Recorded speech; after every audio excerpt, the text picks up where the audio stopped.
Sekitar 1 bulanan lagi, iOS 27 bakalan rilis versi yang pertama dan katanya bakalan bawa perubahan yang sangat besar banget ya guys. Tapi di sini kira-kira iPhone kalian kebagian gak nih? Nah, pada video kali ini aku akan bahas semua guys, dari mulai bocoran fitur terbaru, timeline rilis iOS 27, dan daftar iPhone yang bisa update ke iOS yang baru ini.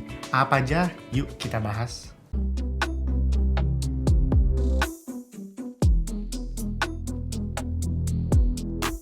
Ngomongin buat tanggal rilisnya guys, iOS 27, ini udah diumumin resmi ya guys. Di Apple WWDC nanti akan rilis di bulan Juni, tanggal 8 Juni ini. Kurang lebih tinggal 1 bulan lagi ya guys. Cuman sini harus teman-teman ketahui, itu adalah versi untuk developer beta yang pertama. Jadi ini lebih dikhususkan ya buat para developer untuk ngetes running aplikasi mereka. Dan pada bulan Julinya ini baru rilis ya guys, public beta, dimana ini buat teman-teman ya, para pengguna user biasa kayak aku saat ini, itu bisa mencicipi iOS beta ya, lebih aman. Cuman tetap ya guys, akan ada aja penyesuaian ya, dari mulai performance, baterai, dan mungkin bugsnya juga masih banyak ya, karena belum official resmi rilis. Dan rilis resmi ini serentak di bulan September ya, bersama dengan perilisan iPhone terbaru Apple ya, yang katanya akan rilis iPhone 18 Pro, 18 Pro Max, dan iPhone Ultra ya, atau iPhone lipat. Jadi membuat timelinenya, tanggal rilisnya seperti itu ya guys. Juni ini rilis duluan versi developernya. Yang kedua, ngebahas buat bocoran fitur terbaru. Ini juga udah banyak banget ya guys beredar di internet. Dan kayaknya beberapa fitur ini tuh fix bakalan hadir di iOS 27. Yang pertama, kalau kita liatin trennya Apple ini udah jelas banget ya. AI on device plus privacy. Jadi dikabarkan namun buat fokus besar Apple ya di iOS 27 itu bukan penambahan fitur baru, tapi di stabilitas dan performance. Udah banyak banget ya pengguna iOS itu yang capek ya guys memakai iPhone ya.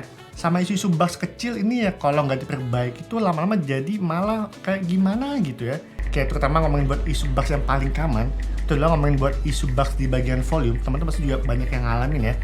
Volume suka kayak membesar sendiri, apakah di keyboard juga kayak suaranya malah jadi aneh. Nah kayak gini itu merupakan isu bugs kecil yang ganggu experience pemakai iOS-nya guys. Itu kenapa di update iOS 27 Apple bakal fokus memperbaiki isu bug, stabilitas, dan performance. Cuma nggak sampai di situ aja, kabar baiknya di sini Apple juga akan lebih membuat efisiensi baterai guys. Jadi ngomongin buat fitur-fitur baru nanti, ngomongin buat perombakan sistem efisiensinya, bakalan bikin baterai iPhone makin hemat lagi. Next, ada upgrade besar di fitur AI dan Siri. Ini merupakan update terbesar di iOS 27 ya guys. Yang pertama, Siri ini nantinya tuh kan lebih mirip seperti dukungan AI lainnya ya, yang bisa menyimpan percakapan dan balas bahasa tuh yang lebih natural lagi ya. Nggak kayak kita ngomong sama robot ya. Bener-bener kaku banget ya Siri sampai sekarang. Dan nanti katanya akan lebih fleksibel, lebih kayak bicara sama manusia ya guys. Apalagi teman-teman juga udah tahu ya, Siri itu udah kerjasama dengan Google Gemini. Jadi ini akan lebih powerful lagi ya guys. Yang kedua, kabarnya Siri juga akan nanti bakalan support multiple AI. Jadi ini seperti kayak induk host gitu ya guys, yang dimana Siri ini bisa menjalankan beberapa platform AI sekaligus. Kamu pakai ChatGPT, kamu pakai Google Gemini, atau kalian juga bisa pakai beberapa AI lainnya. Jadi teman-teman tinggal langsung kayak switch gitu ya guys. Selanjutnya juga akan ada peningkatan di bagian fitur buat edit foto dan video ya, menggunakan dukungan Apple Intelligence. Karena sejauh ini ya kita tahu ya, namun berfitur clean up-nya aja di bagian foto, buat aku tuh masih belum perfect banget ya guys. Malah lebih bagus saat ini aku lihat tuh dukungan AI dari brand sebelah, contoh kayak dari brand Samsung. Namun buat beberapa AI-nya itu udah mateng banget ya guys. Semua bergerak dengan cepat dan lebih natural ya. Selanjutnya masih pada bagian Siri juga, ini baru-baru rilis ya, sekitar 3-4 hari yang lalu. Bocoran terbarunya, namun buat animasi UI-nya, ini nanti katanya akan berada di dalam Dynamic Island, ngomongin buat animasinya. Karena kalau kayak saat ini, itu kan animasinya masih berada di sekitar ujung layar body, dan nantinya akan pindah ke Dynamic Island ya guys. Menurut aku ini merupakan langkah yang pinter juga ya, karena sejauh ini, kalau kita liatin ya, fungsi Dynamic Island, itu ya belum begitu maksimal banget ya guys. Aku sih nggak tahu ya teman-teman pakai buat apa aja, cuma kalau kayak aku pribadi, aku tuh kayak cuman pakai buat kebutuhan-kebutuhan basic aja ya. Kayak cuman buat ngecek display hertz-nya, ngecek buat CPU. Jadi ngomongin buat aplikasi atau penggunaannya, itu bener-bener masih basic banget ya. Harusnya Apple masih bisa nambahin lebih banyak lagi ya tweaks-tweaks yang berhubungan dengan Dynamic Island-nya. Nah sekarang kita bakal masuk ke fitur kecil, tapi jujur itu bakalan berguna banget ya kalau kamu tipikal tuh suka rombak tampilan home screen iPhone kalian. Dan ini beritanya itu baru rilis 3-4 hari juga. Dikabarkan iOS 27 nanti itu bakalan ngadirin satu fitur baru guys buat undo dan redo. Tapi di sini lebih dikhususkan untuk di tampilan home screen iPhone kita. Nah ini bayangin aja ya, kalau teman-teman lagi geser-geser aplikasi atau setup widget, tiba-tiba layoutnya jadi berantakan, aplikasi masuk ke page lain, tampilan widget jadi kayak berantakan. Nah sekarang tuh ada pilihan nanti buat undo atau redo ya guys. Dan tombol itu berada di tampilan home screen iPhone yang langsung. Jadi kalau teman-teman pada saat kalian edit, kalian hold iconnya, teman-teman abis ubah sana sini, kamu ingin ngembaliin, nanti akan langsung muncul opsi pilihan untuk undo dan redo-nya. Lanjut ada di bagian privacy. Setiap kali Apple ngeluarin updatean, ngomongin buat privacy itu pasti ikut ada pembaharuan juga guys. Nah dikabarkan di sini ada beberapa pembaharuan yang akan Apple tingkatin lagi.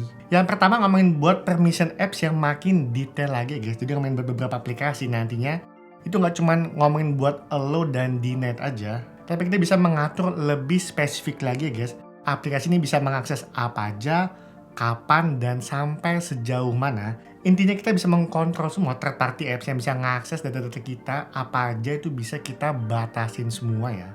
Yang kedua masuk ke bagian untuk privacy trackingnya. Apple dari beberapa iOS yang terakhir, teman-teman liatin, itu udah mulai galak soal tracking ya guys, terutama buat yang sering ngikutin aktivitas kita. Kalau kayak lagi mencari ikan sesuatu, itu kadang-kadang tuh aplikasi suka men-tracking secara diam-diam ya. Bahkan kalau teman-teman udah men-turn off ads-nya, tetap ya guys, aplikasi itu tetap running in background. Nah kemungkinan ini yang bakalan di-improve lagi ya guys sama Apple. Jadi Apple ngomongin buat transparansi, ngomongin buat dukungan ads-nya lebih transparan lagi, dan kita juga bisa lebih ngelihat ya sejauh mana aplikasi ini men-tracking aktivitas kita.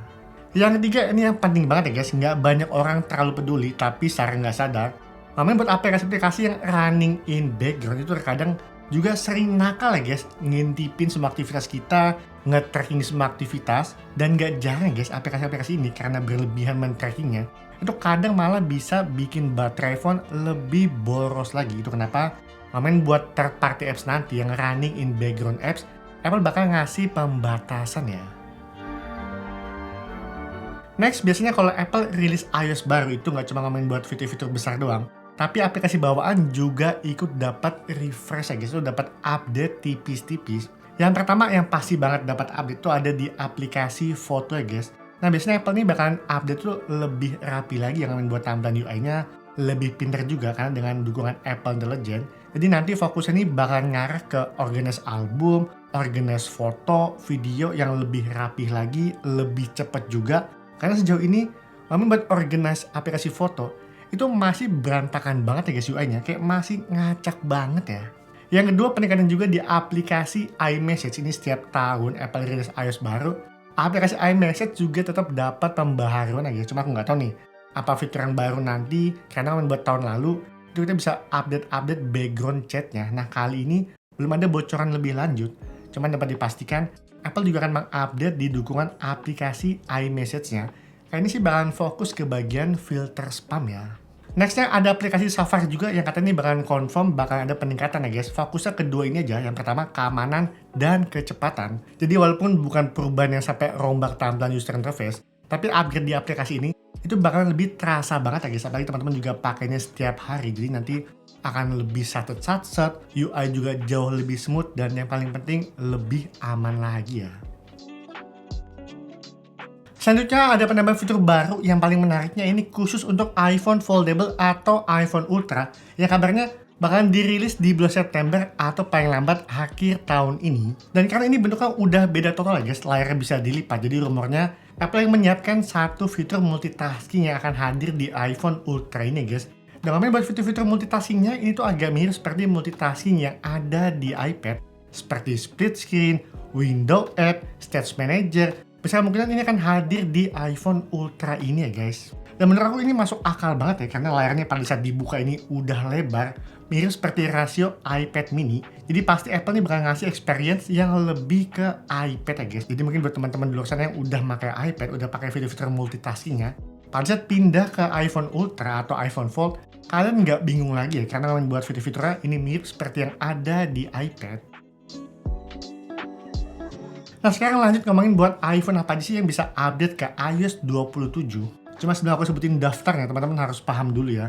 Kenapa Apple nyetop buat device-device yang agak tua? Ini bukan karena Apple jahat, tapi kalau kalian masih tetap dikasih iOS yang paling baru, pasti membuat experience usernya udah beda banget ya. Kayak agak lemot-lemot, malah laggy, iPhone cepet panas, baterai boros, jadi nggak enak banget kan? Itu kenapa ngomongin buat setiap update iOS pasti ada versi iPhone yang ditinggalkan ya.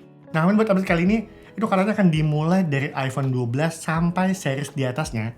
Jadi ngomongin buat iPhone 11, 11 Pro dan 11 Pro Max itu udah nggak kebagian iOS 27 ya guys. Dan ngomongin buat versi iPhone SE-nya, ini iPhone SE 2 juga udah nggak kebagian start mulai iPhone SE 3. Cuma sih teman-teman jangan senang dulu ya, karena walaupun memang iPhone 12 bisa iOS 27, tapi dari semua bocoran fitur-fitur yang baru ini yang dimana Apple difokus ke AI on device, jadi besar kemungkinan kalian itu nggak begitu dapat banyak pembaruan fitur-fitur ya guys. Cuma teman-teman tetap dapat menikmati yang pertama, performance lebih stabil, isu bugs lebih minim yang katanya Apple akan fokus juga ke stabilitas, dan yang ketiga, baterai lebih irit ya guys, atau lebih efisiensi.